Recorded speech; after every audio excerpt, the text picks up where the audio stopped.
Welcome to the module on quality management system. Today we will be discussing about quality, like what is quality control, what is quality assurance, and some myths about the quality control.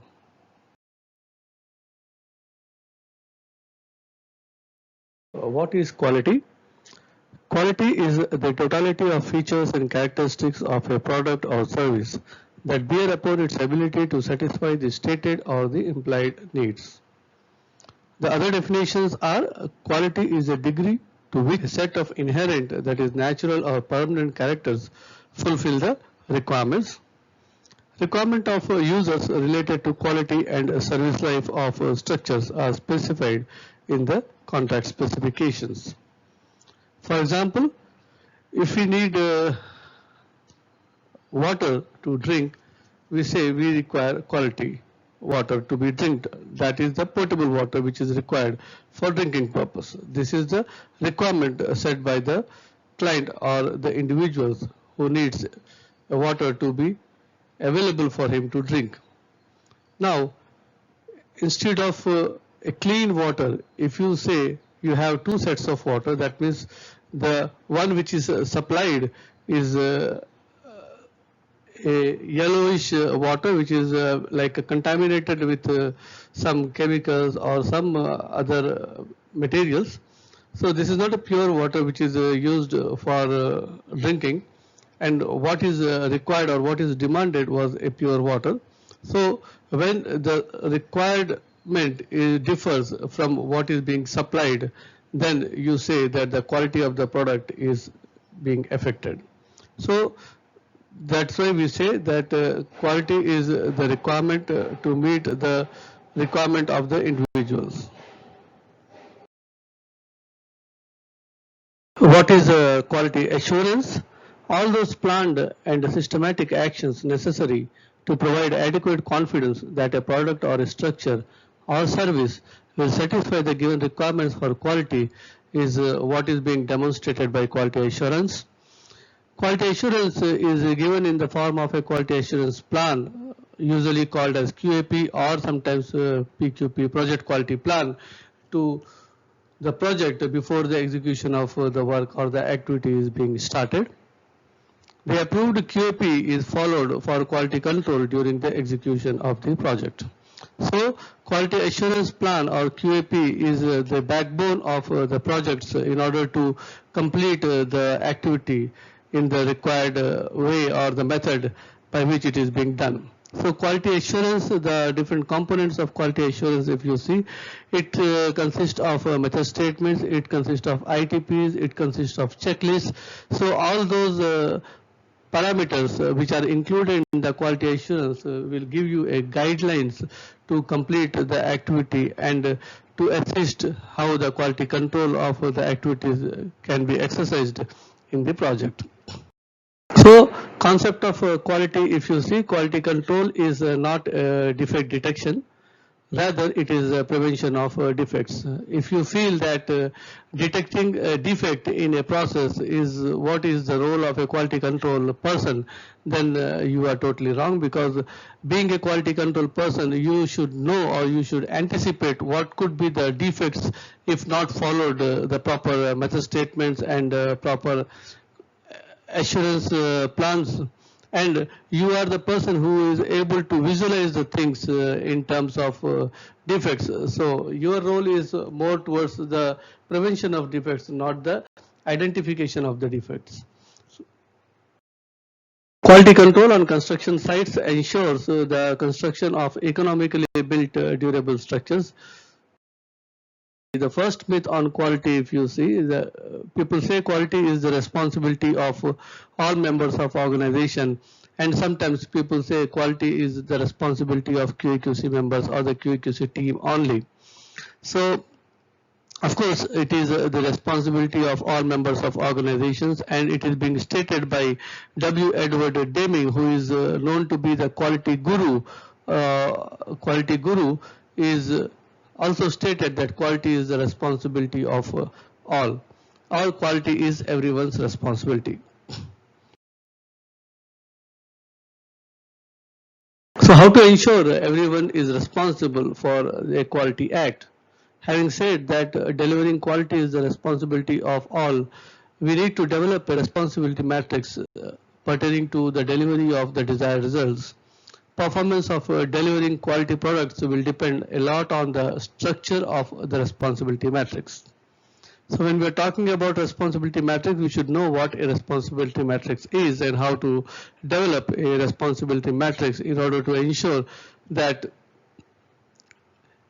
each one of us will lead to deliver a quality product. A responsibility matrix defined by adopting the RACI triangle. RACI stands for responsible, accountable, consulted, and informed, which means the one who is responsible for the task, the one who is accountable for the task, the one who is to be consulted before executing the task, and the one who needs to be informed about the progress of the task needs to be defined in such a way that each one is being covered to take care of the responsibilities of their areas. So using this RACI triangle, you can develop a responsibility matrix for a process, you can develop a responsibility matrix for a product, you can develop a responsibility matrix for the project, or you can develop a responsibility matrix for even for the services also.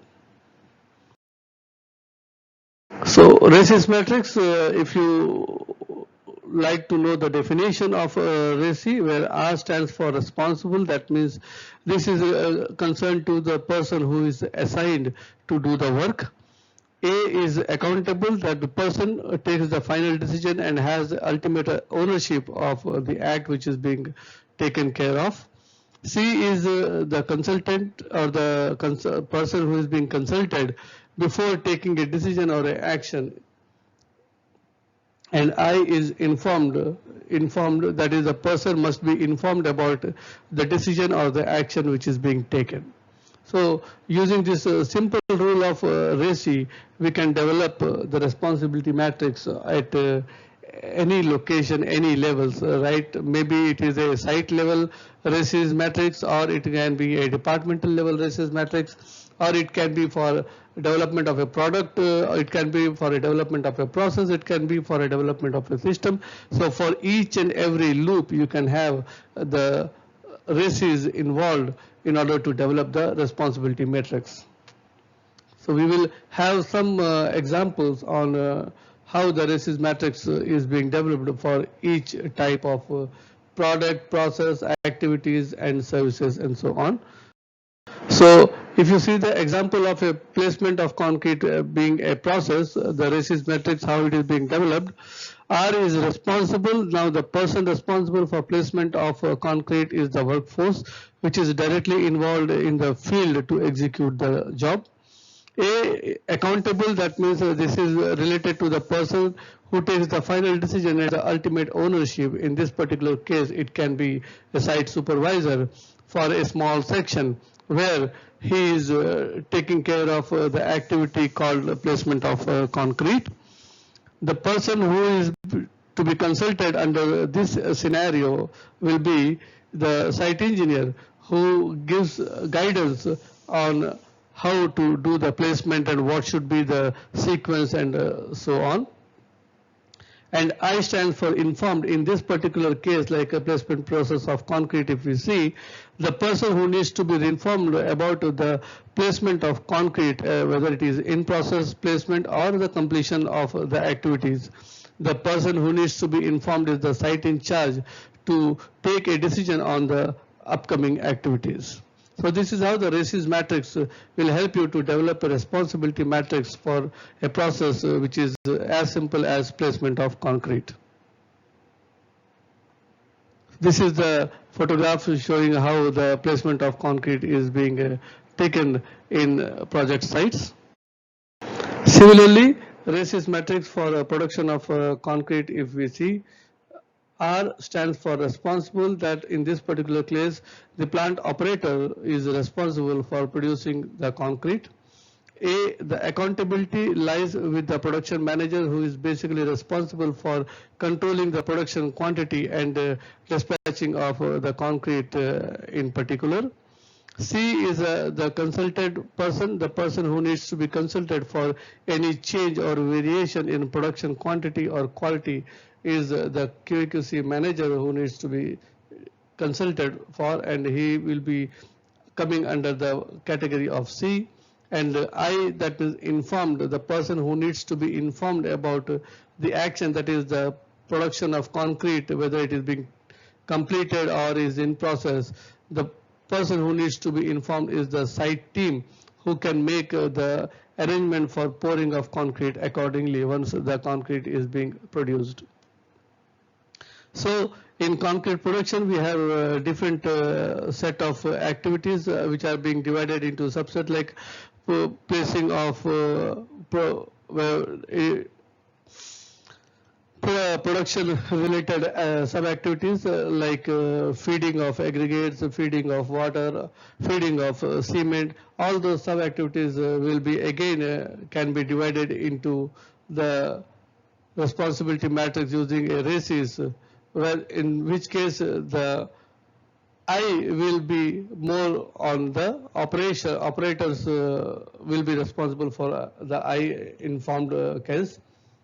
Like if you take further the sub activities like whether the feeding is proper or not, then the plant operator will dictate the responsibilities to the sub activities, and plant operator should be informed about the proper feeding of all the materials, so that he will be responsible for producing of concrete.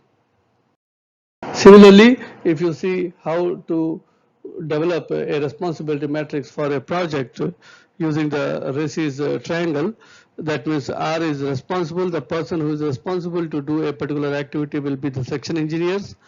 The person who will be accountable to do a particular activity will be the section in charge. The person who can be consulted for doing a particular activity, whether it is being done with regard to quality or not, will be the project or the quality in charge. And the person who needs to be informed about the progress of a particular activity will be the project coordinators or the BU heads in that particular loop. So this is how for a project the responsibility matrix can be developed on a larger scale using a RACES matrix. The second myth on quality is whether emphasis on prevention of problems should be there, or it has to be a firefighting approach.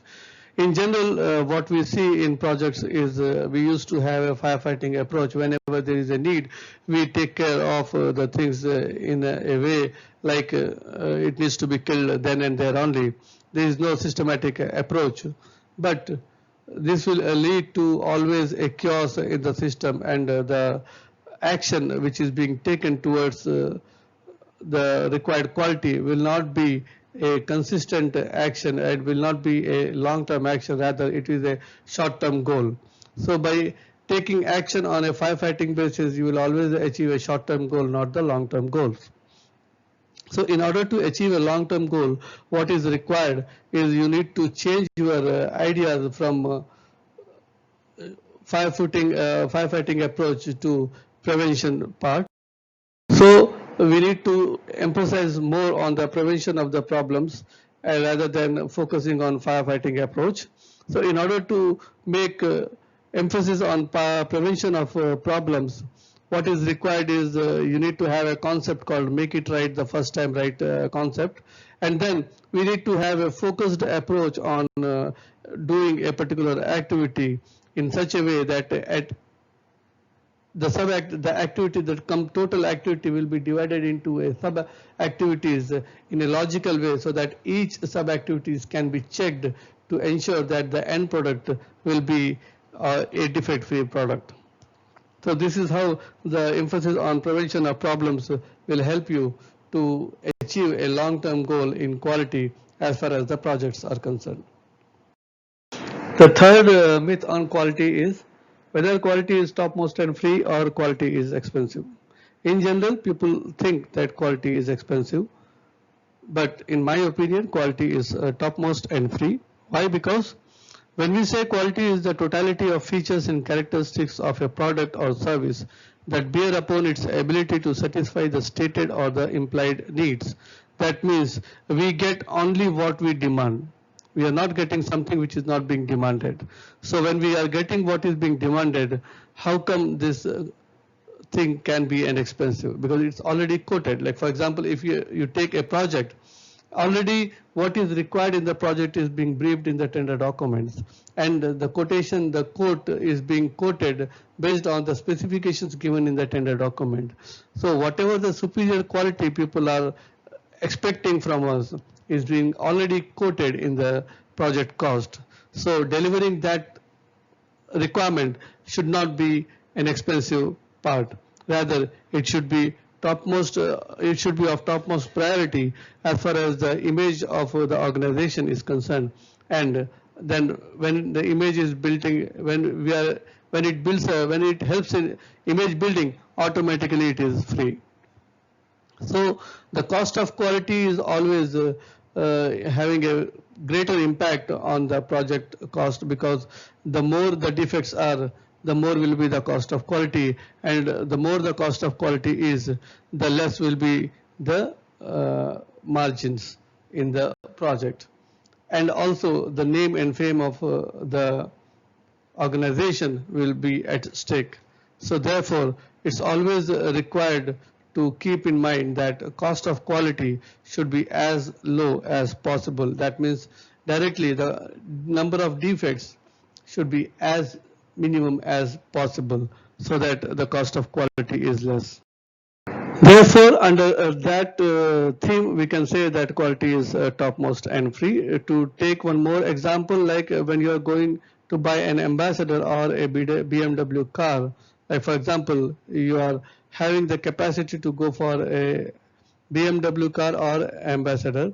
The difference between these two is the cost of BMW is higher, the comfort level is higher, the mileage is low, and then it is a status symbol of the user who is actually using the car, and also it is the requirement of the user. So if my requirement is to own a BMW car, then I should be owning a BMW car. But if my requirement is to get a BMW car, and against that I am being supplied with a Ambassador, that means the quality of my expectations are being not fulfilled, and when my expectations are not fulfilled, that means the required quality is not met. So that in that way the quality can be seen, or the other way around, like if my expectation is Ambassador car, and against that you are giving me a BMW car at a higher cost, that means you are unnecessarily increasing my budget, and under that purview, if you see, then the quality is becoming a cost factor is involved in it. But till that time it is being meeting the requirements of the user, it has to be topmost and free. Similarly, buying an apartment or a villa, if you compare, like this is an apartment, one can buy a flat in it, and the other example is you have a villa where you want to have a residence of your own, like maybe a duplex or a triplex. Then the difference between these two is definitely a cost factor, and then you have high cost, less security, but you definitely have a status symbol. So if my requirement is villa, I should go for villa, and then the quality is free. And but if my requirement is flat, and you are forcing me to go for a villa at a additional cost, that means for me quality is not topmost and free, but it is adding cost to my requirements. So under these perspectives, under these purviews, you can always think that quality is topmost and free. So to summarize this module, we talked about definition of quality. We talked about quality assurance plan. We have also discussed about some examples of what the quality means, what is the concept of quality, and we talked about some myths, like whether the quality is responsibility of all or it is subjected to a set of people, whether we should give emphasis on prevention of problems or it should be a firefighting approach, whether quality is topmost and free or it is adding value or it is costly. In the next module, we will be covering some more myths, that is discussion on some more myths about quality. Thank you very much. Thank you for watching.